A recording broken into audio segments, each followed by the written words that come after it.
Vamos a ir arrancando, vamos a presentar a la doctora Liliana Picón. Ella es titular de la Fiscalía 8 ante los Juzgados Nacionales de Primera Instancia del Trabajo y Fiscal General Adjunta, interina, ante la Cámara Nacional de Apelaciones del Trabajo. Es doctora en Derecho del Trabajo y Derechos Humanos de la Universidad de San Carlos de Guatemala, o sea, no estamos hablando con cualquier persona. Es un paso tenerla hoy con nosotros. Es magíster en Derecho del Trabajo y Relaciones Laborales Internacionales de la UNTREF. Es publicista y docente en carrera de posgrados y diplomaturas. Así que bueno, estamos muy contentos de tenerla. Ella nos va a hablar de violencia laboral con perspectiva de género. Así que bueno, Lili, cuando quieras arrancamos. Les comento un poco la dinámica. Ella va a exponer aproximadamente 40 minutos y después vamos a abrir a preguntas. De todas maneras pueden ir haciéndolas en el transcurso, yo las voy anotando por si queda alguna duda, algún concepto que haya que aclarar. Bueno, gracias. Buenas tardes a todo el grupo que se va uniendo. Un placer para mí también participar de estas charlas de Derecho a Domicilio organizadas por la Fundación Patagónica de Estudios en Derecho. Como recién dijeron, vamos a hablar de la violencia en el trabajo con perspectiva de género.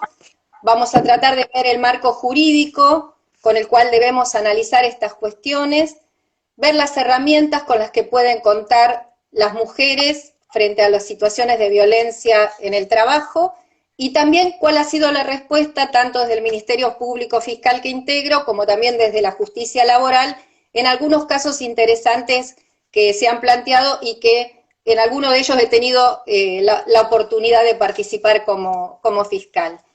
Hoy realmente nos encontramos ante un contexto diferente de aquel que quizá pensábamos hace 3 meses atrás.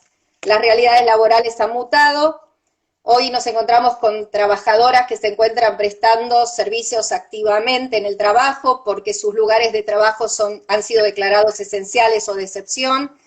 Hay otras trabajadoras que quizá están trabajando desde sus casas mediante modalidades de teletrabajo, o bien, como algunos ahora están hablando, del work from home, es decir, el trabajo desde casa, que quizá es un poquitito más desestructurado que lo que podría ser un teletrabajo, que como ustedes saben, hoy en día se está hablando, hay muchos proyectos de teletrabajo y se está debatiendo sobre regular el teletrabajo en sí.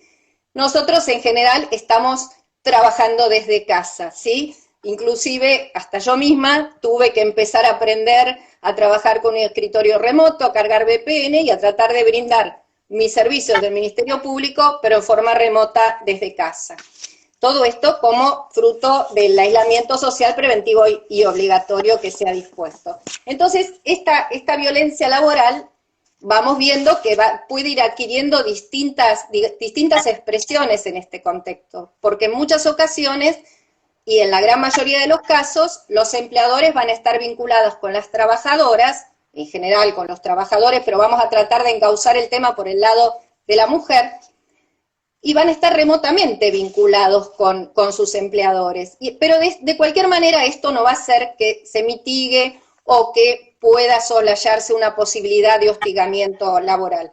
Muchos empleadores durante la pandemia sobreactúan el ejercicio de ese derecho que tienen de control, de dirección, obligando a las trabajadoras a informar horario de conexión, cuando se desconectan para ir a almorzar o cuando se desconectan para cumplir alguna otra obligación. Hoy en día las trabajadoras conviven con sus parejas, en muchos casos, están en muchos casos también con sus niños escolarizados remotamente. Entonces las dinámicas laborales, sobre todo cuando ambos integrantes de la pareja están teletrabajando, trabajando vía remota, han adquirido nuevas dinámicas. Pero muchos empleadores sobreactúan este control y instalan inclusive hasta sistemas, esto lo estoy hablando a nivel global, sistemas que controlan los movimientos del mouse, los horarios en que el trabajador se conecta con las páginas de la empresa, o cuando se conecta a otras páginas que no son de la empresa, los sitios web a los que ingresan. De ahí la importancia precisamente de regular esta este tipo de actuación remota a la cual no estábamos, si bien algunas personas sí, pero otras no estábamos realmente acostumbrados. Yo en mis 42 años, entre el Poder Judicial Laboral y el Ministerio Público Laboral, jamás había trabajado en forma remota, ni había dado clases bajo esta modalidad tampoco. Pero bueno, tenemos que adaptarnos a las nuevas circunstancias y en nuestro caso seguir prestando este servicio. También se está poniendo mucho en debate la cuestión vinculada con los controles horarios, es decir, con este derecho a la desconexión digital, que también puede ser una forma de acoso u hostigamiento laboral. Yo estaba mirando justamente hace 2 días, salió una resolución conjunta del Ministerio de Trabajo y del Ministerio de Mujeres, Género y Diversidad, donde en uno de los puntos, se los voy a leer precisamente, en uno de los puntos dice precisamente el derecho a la desconexión digital para trabajadores y trabajadoras,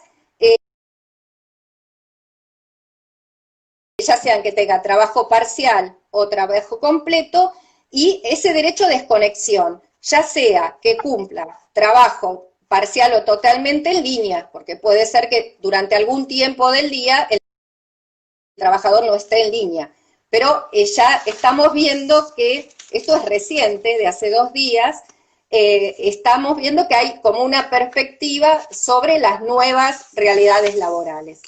¿Qué opinión te merece la resolución conjunta? Hoy veía un poco la repercusión que tuvo en algunos medios, en algunas redes, y veía algunas compañeras feministas que estaban que cuestionaban quizás el tema de que quede el tema del ejercicio de la parentalidad, de la corresponsabilidad parental, digamos. Sí, porque entre los objetivos habla de la corresponsabilidad familiar. Creo que hoy en día, digamos, la corresponsabilidad familiar está más que patente en nuestras casas. Yo siempre, cuando he hablado de equidad de género, inclusive en mi propia tesis, que fue sobre el derecho de las humanas, es decir, las mujeres trabajadoras, en mi tesis doctoral, yo precisamente decía que la corresponsabilidad familiar, para mí, es una de las bases para lograr la equiparación del hombre y de la mujer, para permitir a la mujer tener sus espacios de progreso y personal, de progreso laboral, de progreso académico, y evitar ese relegamiento que a veces por las propias angustias que sufren las mujeres y al no tener este sistema de corresponsabilidad familiar, hace que las mujeres se queden en casa después de tener niños. Y esto genera también un relegamiento. Lamentablemente, digamos, nosotros no tenemos una regulación expresa de la corresponsabilidad familiar. En esta resolución algo se alude dentro de los objetivos, precisamente, que hay que tener una perspectiva de corresponsabilidad familiar, y a mí me parece que es una de las bases. La corresponsabilidad familiar, por ejemplo, se menciona en algunos convenios de la OIT. Nosotros tenemos el convenio 156 y la resolución que lo acompaña, la 165, donde precisamente se habla de los trabajadores con responsabilidades familiares. Entonces, me parece que ahora es como que está sumamente instalado el tema de la corresponsabilidad familiar, porque es imposible que las parejas que están conviviendo con los niños, sobre todo cuando están escolarizados, no puedan cumplir con la escolaridad.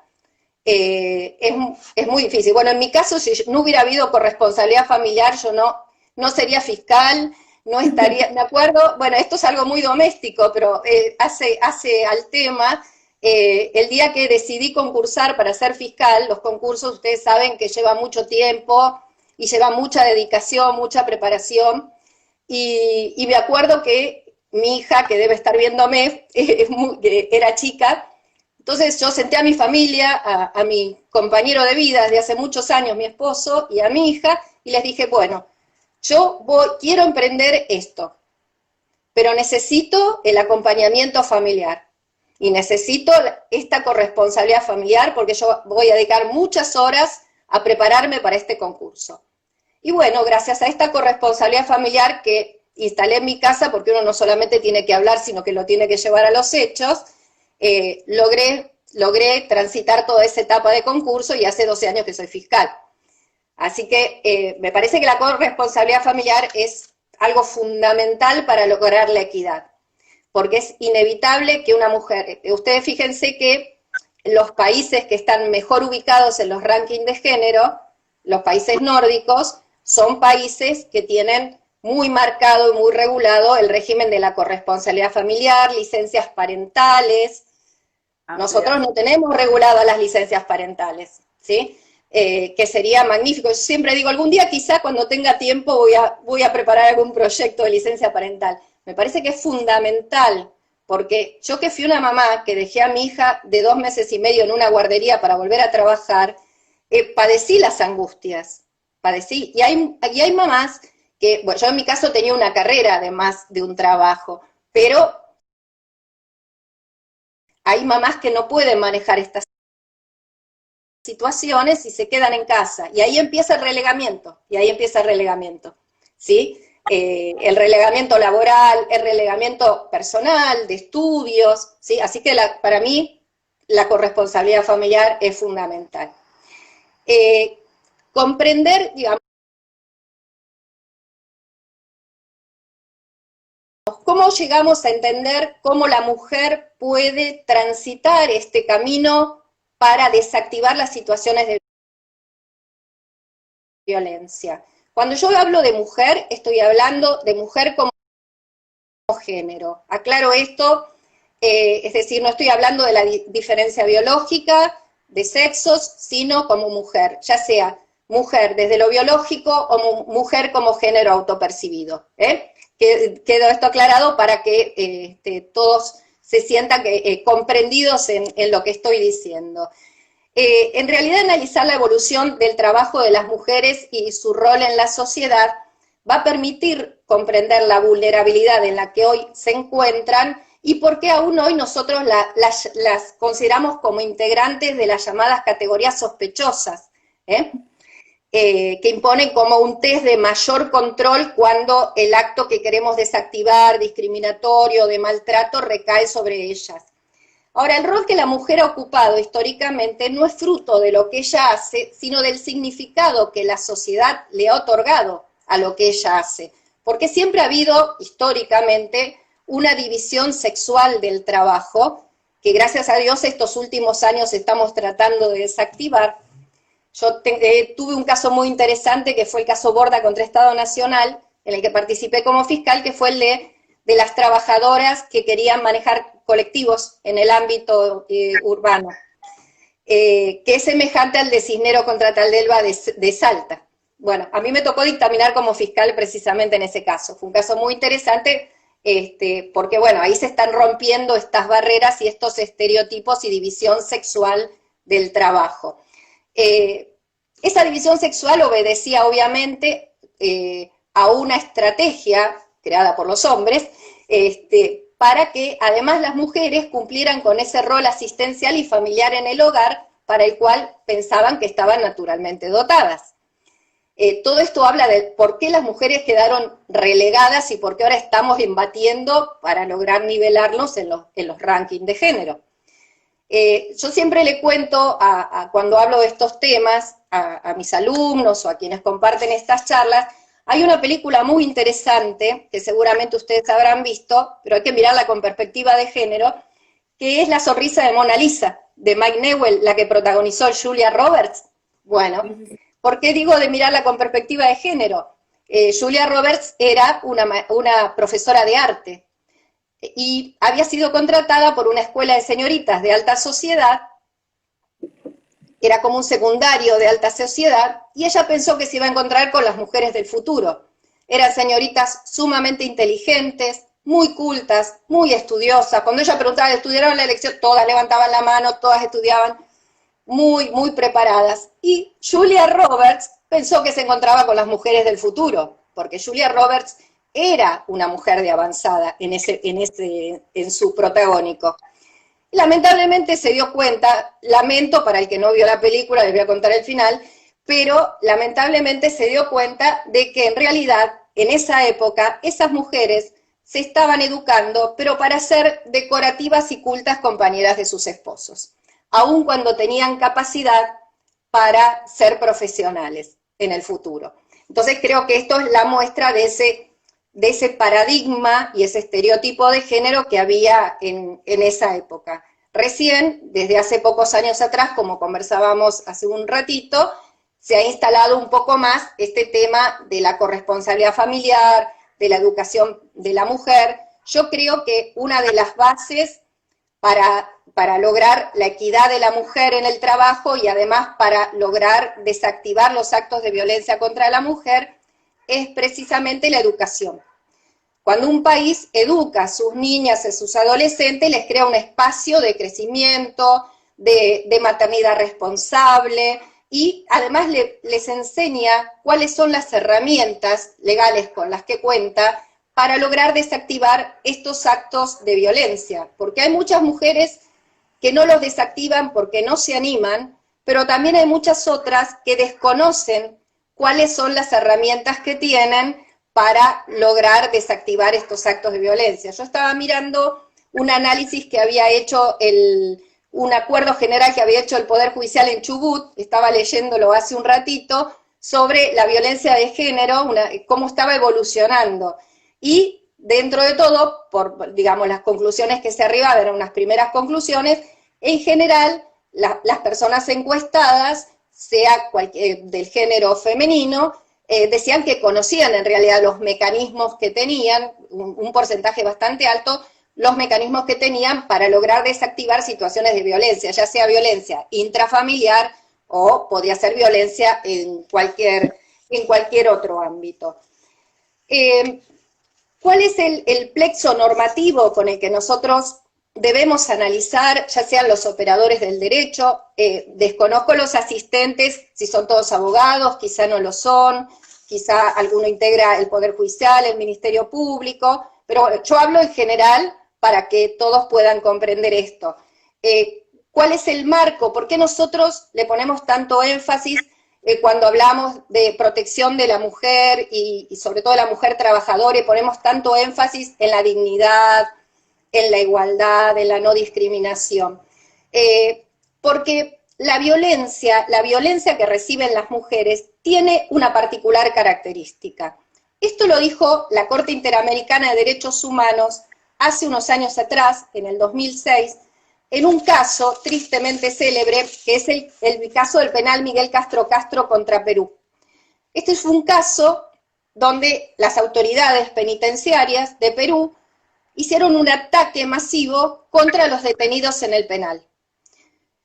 Violaciones, desnudez, desatención, y es la primera vez, hay un voto muy interesante, si alguna vez alguno tiene oportunidad de leerlo, de quien fuera integrante de la Corte Interamericana, el doctor Cansado Trindade, hoy ya jubilado, y el doctor aplicó por primera vez, en ese caso, la Convención de Belém do Pará a nivel internacional, que es la Convención contra la eliminación de violencia contra la mujer. ¿Y por qué aplica la Convención de Belém do Pará a nivel internacional? Porque él dice que la violencia que sufrieron las mujeres en el penal de Miguel Castro Castro se percibió de una manera diferente. Es decir, que la violencia cuando recaía en las mujeres debía analizarse de una forma distinta. Es la primera vez que se analiza la violencia contra la mujer con perspectiva de género. Hay otros precedentes, también contra Perú, por ejemplo, Loaiza Tamayo, pero ahí no se analizó con perspectiva de género. Pero en el Miguel Castro Castro contra Perú, sí por primera vez se ve eso, porque se dice que todas las formas de humillación a las que fueron sometidas las mujeres detenidas en ese penal han violado normas del jus cogens. ¿Qué es esto del jus cogens? Es el derecho imperativo que está por sobre todos los derechos, ¿sí? El derecho a la igualdad, el derecho a no discriminación, también el resguardo de la dignidad como eje alrededor del cual giran desde lo que se dice en este fallo.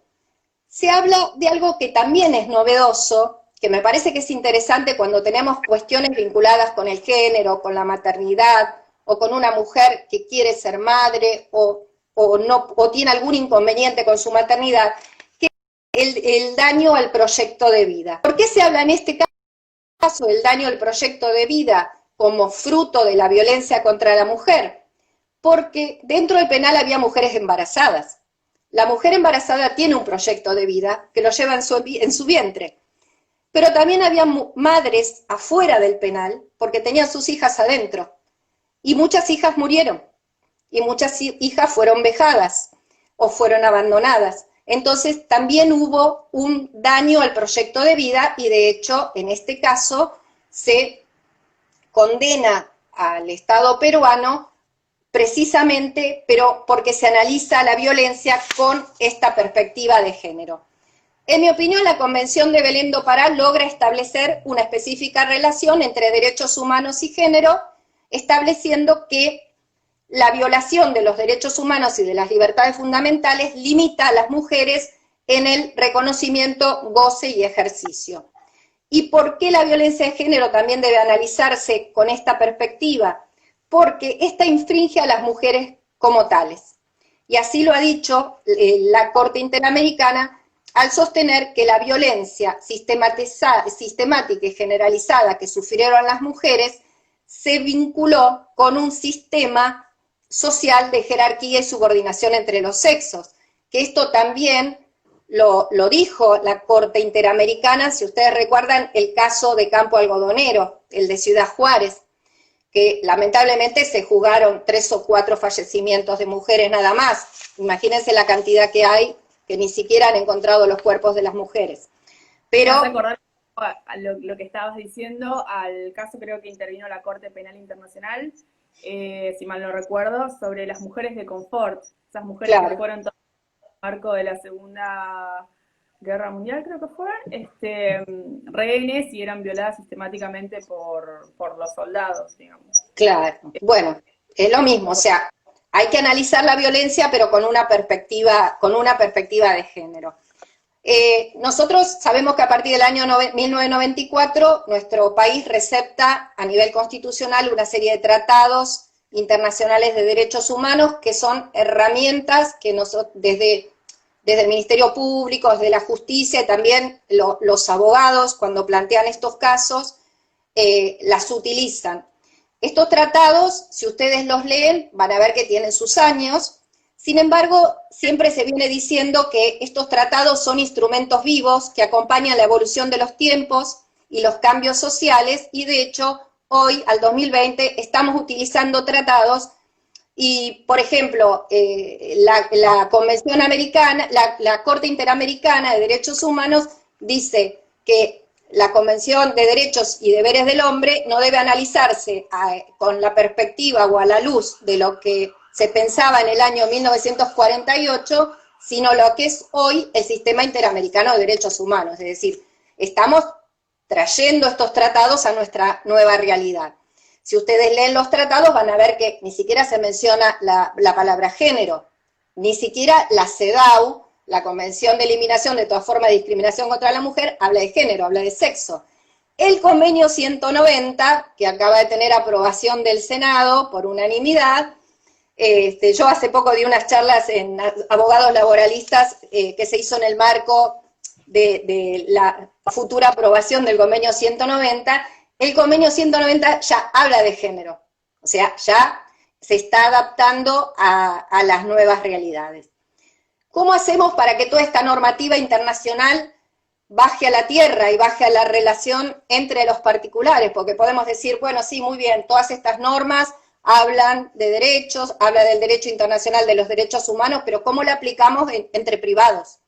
Esto lo explica muy bien la Corte en el fallo Álvarez con Cencosud, que seguramente ustedes conocerán, que es el fallo que abordó el alcance de la ley 23.592, la ley antidiscriminatoria, para ver si era apta para desarticular despidos con teleología discriminatoria y si también era apta para reinstalar trabajadores.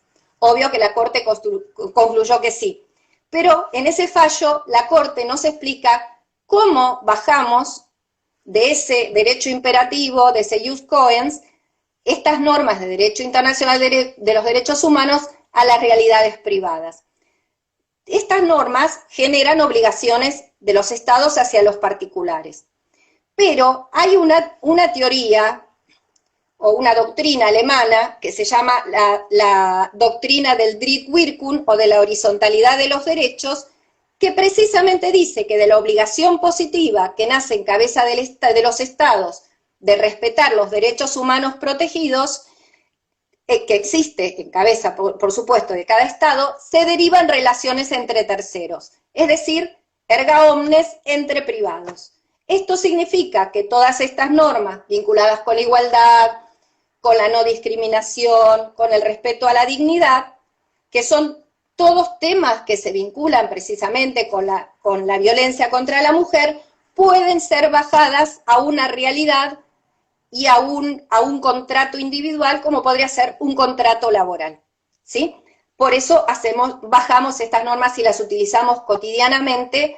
De hecho, nuestro fuero laboral fue un poquitito al principio, hace unos años, fue un poquito reacio a utilizar las normas internacionales. Los primeros que utilizaron fue el fuero civil, los primeros precedentes sobre discriminación vinieron del fuero civil, aún discriminación laboral, acuérdense el caso Fredo, Fundación Mujeres en Igualdad, el caso Fredo es de civil, la Sala H de la Cámara Civil, pero ya la justicia laboral, el Ministerio Público Laboral, ya ahora sí utiliza con frecuencia estas herramientas desde hace varios años, porque creo que son las herramientas útiles, y en particular Belén do Pará para el caso de la mujer, que lamento que no esté incorporada con jerarquía constitucional al 75 inciso 22, creo que se la olvidaron, pero de cualquier manera tiene jerarquía supralegal y creo es una de las herramientas más útiles que tenemos porque vincula violación y violencia contra la mujer con derechos humanos. Creo que es la unión perfecta para poder analizar estas cuestiones.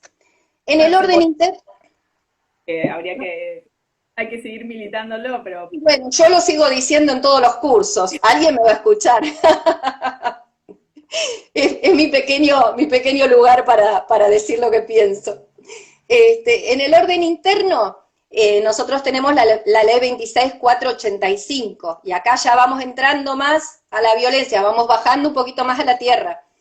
La ley 26.485, que es la protección integral de las mujeres contra la violencia, que es una ley transversal, igual que la 23.592, la antidiscriminatoria, porque se puede aplicar en todos los ámbitos, no solamente en los laborales, el ámbito público, el ámbito privado, son normas de orden público que no pueden ser dejadas sin efecto, y en lo que nos interesa para el encuentro de hoy, contempla en el artículo 26 las llamadas medidas de acción preventiva, ¿sí? O estas urgentes tutelas a las que puede acudir las mujeres, y en este caso podría ser la mujer trabajadora, para desactivar actos de violencia o de hostigamiento laboral.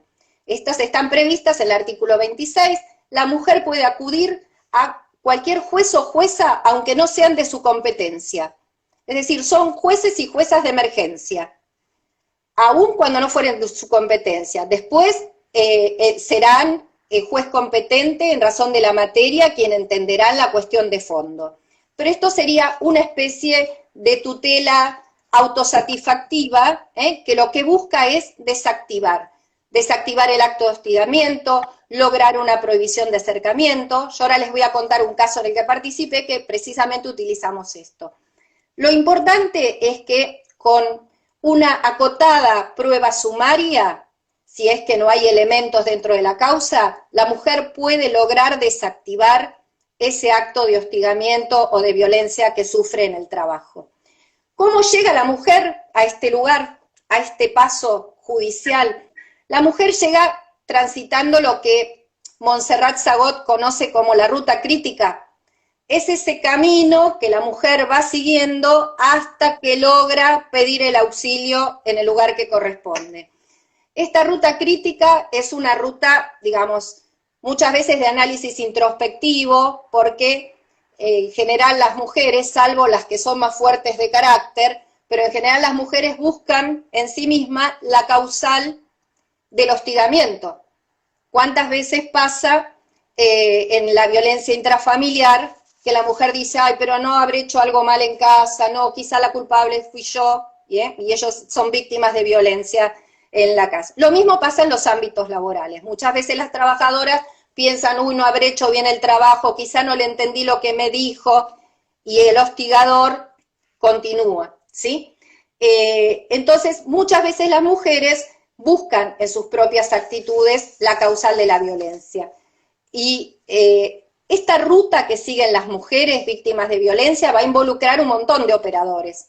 Operadores públicos, operadores privados, la policía, el Ministerio Público Fiscal, el Ministerio Público de la Defensa, otros organismos. En el ámbito de la procuración tenemos la DOVIC, por ejemplo, después tenemos la Oficina de Violencia Doméstica, la Oficina de Violencia contra la Mujer, tenemos el INADI, tenemos un montón de ámbitos que tienen que actuar articuladamente, porque si no actúan articuladamente, lo único que vamos a lograr es la revictimización de la mujer. Esto es fundamental, tratar de que la mujer no vuelva a ser víctima durante la investigación de la problemática. Hace poco, en el marco de la ley Micaela, participé de un curso muy interesante. Nosotros en la Procuración estamos también haciendo los cursos. Yo he dado y he tomado como alumna cursos en el marco de la ley Micaela. La doctora Callejas, una fiscal, dio un curso sobre investigación penal con perspectiva de género, hablando de esto de la desvictimización. Y mostraba una parte de una película donde una chica que había sido violada, una chica muy joven, que empezaba todo este derrotero, el interrogatorio, la volvían a interrogar, luego la revisación clínica médica, que por sí es cruenta, la volvían a interrogar, luego venía otra autoridad, la seguía interrogando, y la interrogaron tanto y la hacían dudar tanto de lo que ella decía, que terminó la película convencida ella de que no había sido violada. Fíjense cómo, a través de un mal manejo y una mala articulación, podemos llevar a que la mujer piense que realmente no ha sido víctima de un hostigamiento ni de un abuso. Es increíble. Esta ruta crítica no es fácil, tiene avances, tiene retrocesos, hay factores que inhiben, que precipitan la ruta, pero lo importante es que la mujer encare la ruta y por eso tenemos que educarla en sus derechos. ¿Cuáles son los factores inhibidores de la ruta? Estereotipos de género, temores, historias personales, miedos, vergüenza, el amor también a veces es un inhibidor de la ruta. También hay factores externos como las presiones familiares, respuestas institucionales adecuadas, la situación económica. En el ámbito laboral, la situación económica es un punto de inflexión importante, porque hay muchas mujeres, bueno, y en el ámbito intrafamiliar también, cuántas mujeres soportan agresiones porque no tienen una forma de salir de su casa con sus niños. En el ámbito laboral pasa lo mismo, la mujer muchas veces soporta el hostigamiento porque no quiere perder la fuente de trabajo. La violencia laboral no solo viene en una línea vertical desde los superiores a la trabajadora, sino que muchas veces se manifiesta en forma horizontal entre sus propios compañeros, a veces por el aspecto de la trabajadora, por su elección de género, por su forma de vestir, por su forma de comportarse, por alguna condición personal de esta persona, de la trabajadora, por alguna cuestión de salud. Entonces, no solo la violencia viene en forma vertical, sino que muchas veces la ridiculización o la violencia pueden venir dentro del propio grupo de trabajo. Pero va a haber un momento en que esta ruta se va a precipitar. Va a haber como algo desencadenante, lo que nosotros decimos la gota que rebalsó el vaso, y así lo explica muy bien, si ustedes tienen oportunidad de leer el informe de la línea 144, que es la línea de ayuda de violencia contra las mujeres, allí hablan precisamente de estas medidas de acción preventiva y cómo la mujer llega a este punto de pedir el auxilio, de animarse a pedir el auxilio. En general, los ámbitos judiciales, los policiales no suelen ser ámbitos muy amigables para las mujeres, por las estructuras, porque no conocen a quién les habla, por el lenguaje que se utiliza, ¿sí? Entonces lo importante, de hecho, bueno, nosotros por lo menos en la Ciudad Autónoma de Buenos Aires se está trabajando con esto, hay oficinas especializadas para tratar de dar contención a esto, pero lo importante es crear un lugar donde nosotros podamos recibir a la mujer para que rompa ese silencio, para que se anime a utilizar estos mecanismos, porque mecanismos hay, el tema es que tiene que utilizarlos y tiene que confiar en esos mecanismos. La violencia se puede expresar de distintas maneras. La violencia se puede expresar de manera física, ¿sí? Agrediendo el cuerpo de la mujer, ¿sí? Sexualmente, a través de abuso, amenazas, hostigamiento, humillación, vigilancia constante, limitación del derecho de circulación. El otro día justo miraba una película, yo siempre las películas las miro con perspectiva de género, pero había una película donde el protagonista hablaba con una señora que estaba trabajando como en una línea de frigorífico, y la señora decía, no nos dejan ni ir al baño, nos ponen pañales, porque no nos dejan ni siquiera tomar el tiempo de ir al baño. Esto es una limitación al derecho de circulación y obviamente una humillación terrible hacia la mujer. También hay violencias de tipo económicas, patrimoniales, simbólicas, a través de estos patrones estereotipados que marcan determinadas dominaciones o desigualdades. ¿Qué es importante? Voy mirando el reloj. ¿Qué es importante para el acompañamiento de la mujer en estas situaciones de violencia? Establecer protocolos. Los protocolos de actuación son un conjunto de reglas que a veces se arman a nivel, digamos, a nivel institucional. Hay en muchos ámbitos protocolos de actuación, hay muchos protocolos de actuación también a nivel sindical. Hay muchos sindicatos que tienen protocolos. El protocolo, ¿qué es lo que hace? Precisamente establece cómo acompañar a la mujer en esta ruta crítica y cómo lograr que la mujer llegue a denunciar y además no sea revictimizada. Estos protocolos lo que buscan es generar un ámbito de confianza, asesorarla gratuitamente, controlar la situación, explicarle a la mujer cuáles son los ámbitos a los que puede acudir, judiciales, administrativos, pero además, y esto es importante, me parece que es muy importante, cuando en un ámbito hay un protocolo de actuación, sobre todo a nivel privado, en las empresas, creo que es como, yo siempre digo, es como la tarjeta roja que le sacan a todos, como diciendo, ojo, este es un mensaje que te estoy dando de que este tipo de conductas yo no las voy a tolerar. Entonces, me parece que lo más importante también es esto, es el mensaje que se da en el seno de los ámbitos laborales, del compromiso que puede haber. En el caso en el que a mí me tocó participar como fiscal, que era una medida de acción de tutela preventiva, que ahora les voy a contar, precisamente la sala que interviene, ahí estaba demandada la empresa, también la empleadora, y una persona humana, que era la hostigadora, y lo que hace la sala, para no condenar por daño moral a la sociedad, a la empleadora, le impone elaborar un protocolo de actuación, que está presentado en la causa, es decir, cómo van a manejar estas situaciones cuando se les presenten, porque en este caso no la pudieron manejar porque la señora tuvo que acudir ante la justicia. ¿Cuál es el efecto que produce en la mujer una situación de violencia o de hostigamiento? Hay efectos que recaen sobre, digamos, sobre lo que es lo laboral puro, porque muchas veces la mujer se coloca en situación de despido, porque la mujer no tolera la situación. Hay otros casos en los que la mujer acude a estas medidas de acción preventivas y se sostiene en el trabajo, pero también las situaciones de violencia laboral, sea contra la mujer o con cualquier otro, impactan en el grupo de trabajo.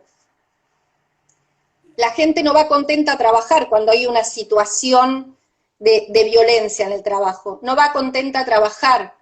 a veces a mí me ha tocado participar de un ámbito en el que habíamos tenido una situación así, la gente no quería ir, la gente no celebraba los cumpleaños, la gente no se saludaba, impacta en todo el grupo, ¿sí? Y además impacta en la salud, aumenta el ausentismo, las mujeres víctimas de este hostigamiento empiezan a tener ansiedad, depresión, pierden su confianza, les baja la moral, o sea, esto impacta y esto significa además que cuando tenemos una situación de violencia, la podemos analizar, esto sobre todo para quienes litigan como abogados, la podemos analizar de distintas perspectivas, es decir, desde el impacto en sí en el contrato laboral, como también desde el impacto en la salud. Porque, digamos, también impacto a nivel familiar, si esa trabajadora tiene... Por supuesto, no hay ninguna duda. Afecta toda su esfera personal. Por supuesto, porque la mujer no vuelve bien a su casa, y esto impacta también en su grupo familiar. ¿Cuál es el caso en el que me tocó participar? Porque veo que el reloj, yo sigo hablando y el reloj sigue pasando. En el año 2017 recibí un expediente en vista del juzgado 54 laboral, un expediente donde se requería una medida de acción preventiva de las previstas en el artículo 26 de la Ley de Violencia contra la Mujer. Era el primer caso que ingresaba en el fuero laboral. Nunca habíamos tenido, tuve la suerte que me cayó a mí. Sí, porque bueno, me permitió aplicar las cosas que uno investiga o los temas que uno suele investigar y que le apasionan. Era una trabajadora de un supermercado que demandaba a una persona humana que era un dirigente sindical, pero no era un delegado, sino que tenía un rol, un cargo orgánico dentro del sindicato, pero solía estar en ese supermercado y tenía mucha influencia sobre los empleadores y la hostigaba permanentemente a la señora. Pero un hostigamiento o sea, se produjo una prueba sumaria, un hostigamiento que ya lindaba lo sexual y hasta ponía en riesgo la propia vida de la señora. Es decir, mensajes en el locker, no somos 30.000, sino seremos 30.001, aludiendo a los desaparecidos, tratar de convencer a una compañera de la señora de que le pusiera una pastilla en una fiesta para dormirla y abusar de ella. Imagínense el nivel de agresión y el miedo que tenía esta señora. Nosotros dispusimos una medida de acción preventiva, pero lo interesante del caso es que teníamos dos derechos ahí en juego. Teníamos una trabajadora a la que teníamos que tutelar, pero teníamos un delegado sindical. La señora pedía la exclusión, o sea, el apartamiento, una orden de restricción personal. Tuvimos la suerte de que la señora fuera franquera, lo que significa que la jueza ordenó que este señor, que además no era delegado de base, no concurriera a esa sucursal los días que la señora estaba trabajando. De cualquier manera, nosotros verificamos que la representación sindical de los trabajadores estaba garantizada, porque como él no era delegado de base, los delegados de base seguían estando. Así que tampoco estábamos vulnerando la representación sindical ni la protección sindical de los trabajadores. Este fue un caso muy interesante, se llama Serrano contra Cencosud. La sala décima...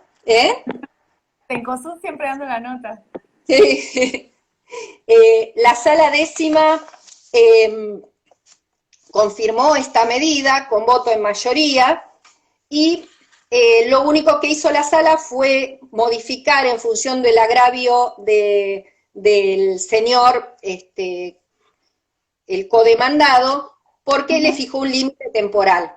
Es decir, las medidas, ustedes saben que por el artículo 27 de la ley, 26485, tienen que tener un límite temporal. En ese caso, el límite temporal fue hasta que se dictara el pronunciamiento definitivo de la sentencia. Realmente ese caso fue un desafío, fue muy importante, y además a mí me generó mucha satisfacción porque me di cuenta de que una mujer se había animado a acudir a las herramientas legales que teníamos para protegerla. Luego ha habido otros casos, por ejemplo, otro caso que fue donde dictaminó el doctor Gabriel de Bedia, un colega mío, que es del Fuero de la Seguridad Social, pero subroga el laboral, que se llama Villamarín. En el caso Villamarín también se impuso una orden de restricción, de acercamiento, y ahí también se habló, que fue muy interesante, porque cuando la mujer es víctima de violencia en el trabajo, lo primero que hace la empleadora es tratar de apartar a la mujer. Para nosotros, en general, más allá de la buena voluntad que pueda tener la empleadora, porque hay empleadores que se comprometen con la problemática, para nosotros el alejamiento de la mujer víctima no es una solución. En realidad el que tenemos que alejar es al victimario, porque si nosotros alejamos a la mujer víctima, la estamos reestigmatizando. Imagínense una mujer que sufre una violencia laboral, la cambiamos de lugar de trabajo, tiene que vincularse con otro grupo de trabajo, con otros superiores, aprender otra tarea, y ya lleva esa mochila, y parte del grupo también puede decir, ¿y por qué esta señora la sacaron del otro lugar? Entonces, más allá de la buena voluntad de algunas empleadoras, entendemos que la solución no sería precisamente alejar a la víctima, sino que eventualmente habría que alejar al agresor. Ha habido otros casos, hay un caso muy interesante de la ciudad, de la justicia de faltas de la ciudad y contravencional, donde tiene reserva de nombres, por eso no puedo dar la carátula, pero era un caso muy novedoso porque se prohibió, a través de estas medidas, se prohibió al director de una empresa ingresar a su propia empresa durante 4 meses, porque se había demostrado sumariamente, había 2 trabajadoras que eran hostigadas, y había 2 más que ya estaban con licencia.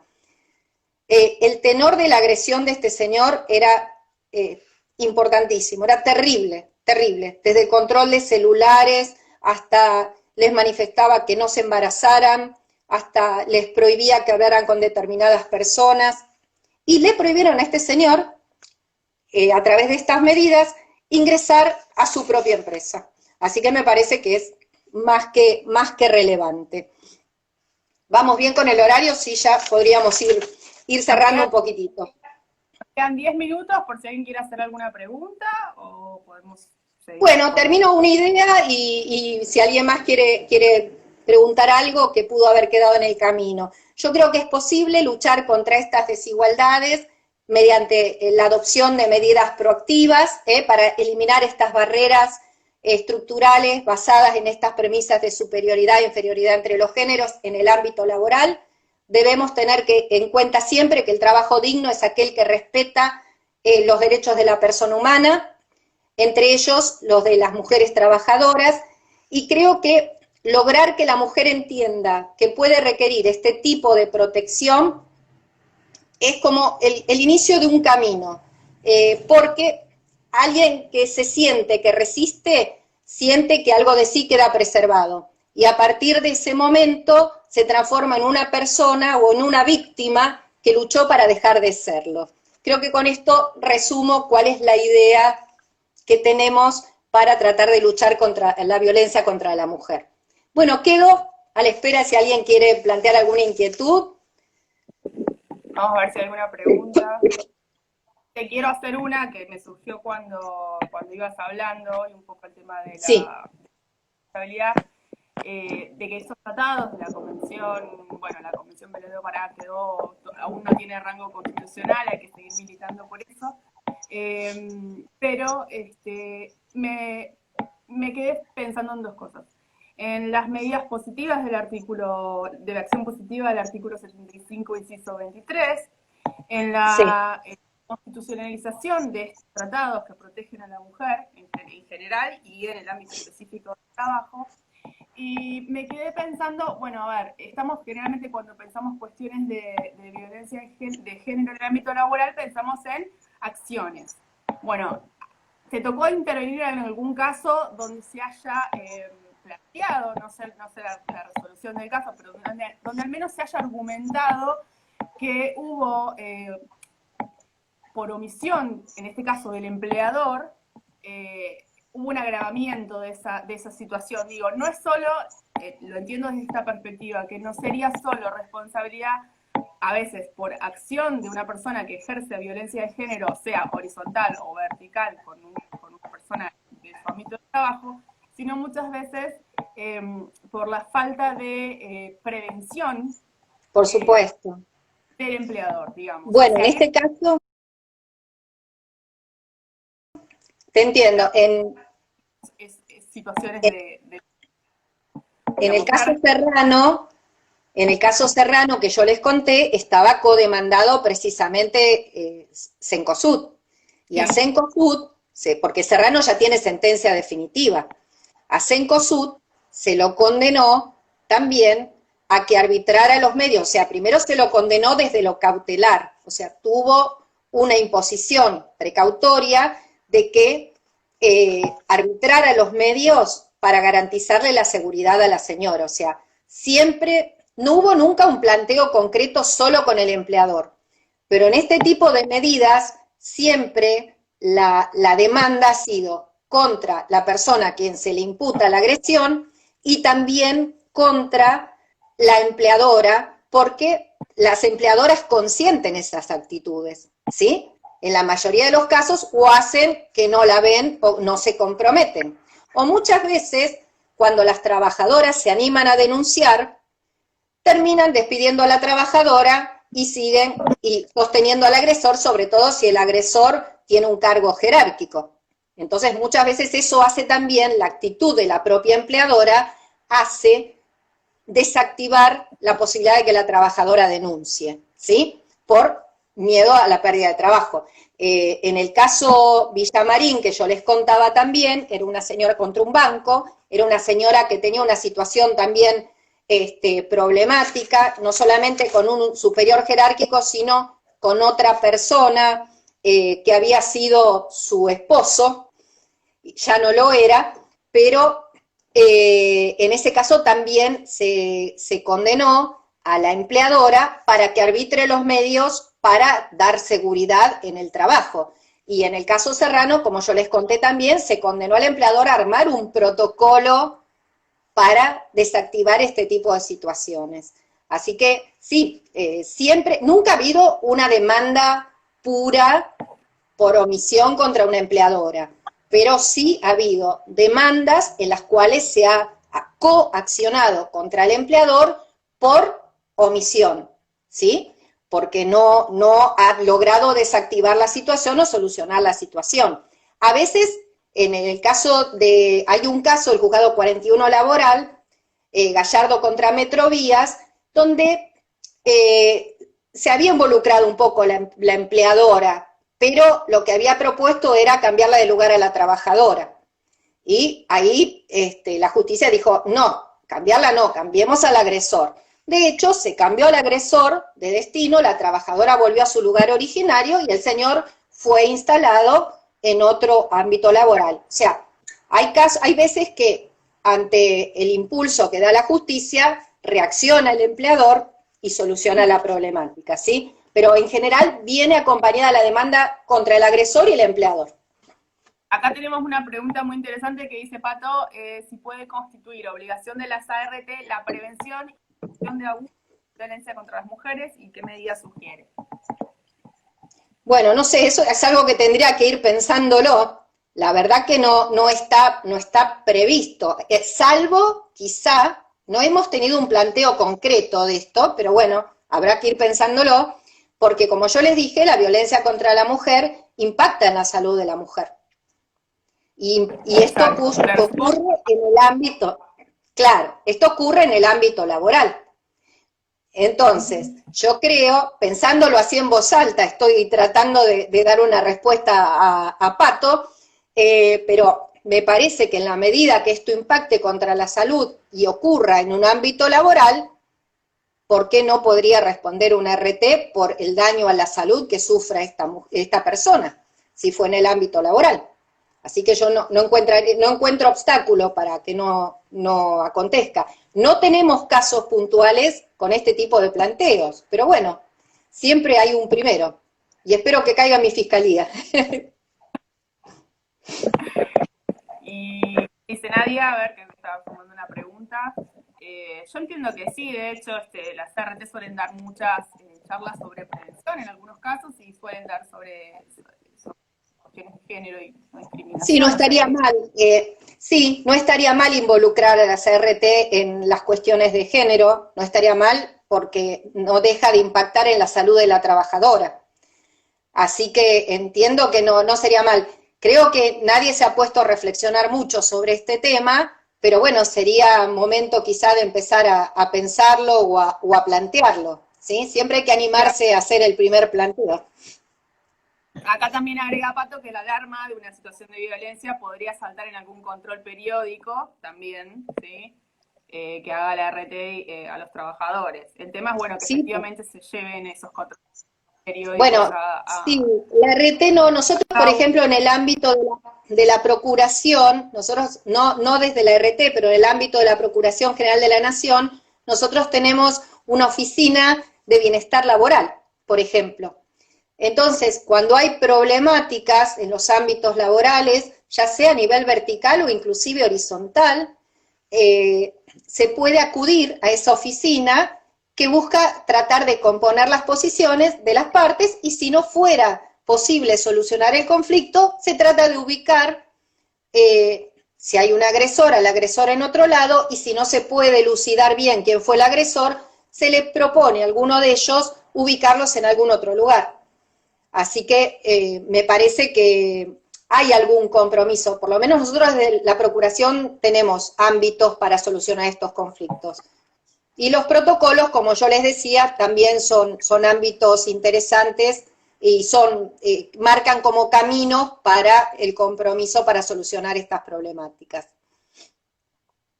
Bueno, Lili, estamos a creo que 2 minutos corte la así que agradecerte mucho, la verdad que fue muy fructífera tu charla, hemos aprendido mucho.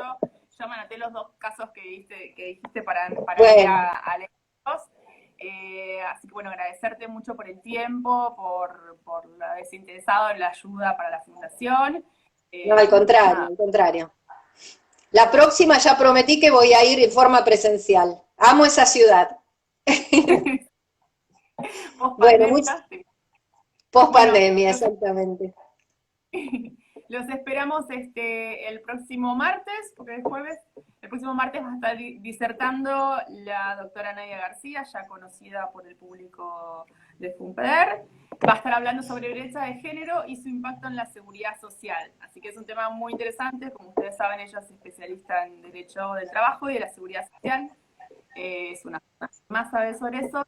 Va a estar aplicando sapiencia a la cuestión. Los esperamos el próximo martes a las 17 horas. Y nuevamente, Lili, muchísimas gracias. Gustazo. Gracias a ustedes, un placer y gracias a todos los que se han conectado hoy. Un gusto.